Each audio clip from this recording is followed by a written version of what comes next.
সন্তানতুল্য। তারা একটা গণ অভ্যুত্থানের সঙ্গে সম্পৃক্ত ছিল, নেতৃত্ব দিয়েছে। আমি মনে করি যে এই সময় ভুল বোঝাবুঝির কোনো অবকাশ নাই।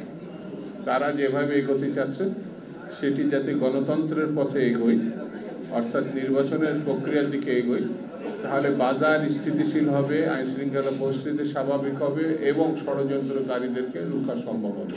সেই জন্যে এখন জাতীয় ঐক্যটা খুব গুরুত্বপূর্ণ।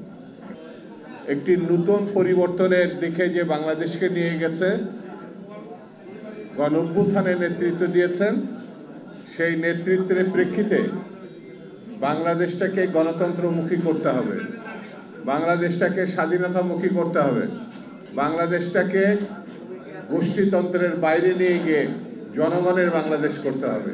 প্রস্তুত থাকবেন 15 নম্বর ওয়ার্ড বিএনপির সংগঠন ডাক পেয়েছি, প্রতিটি ওয়ার্ড থেকেই আমরা একজনকে নিয়ে আসছি।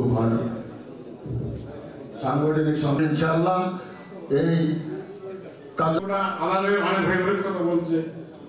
আমাদের রংপুর বিভাগের 10টি ইউনিটে আমরা যৌক্তিক সময়ের মধ্যে একটি নির্বাচন, হামলা মামলা পালিয়ে বেড়া লোক নবী ডন ভাইয়ের নেতৃত্বে এমন অবস্থা হয়ে গেছে। যাই হোক, আমরা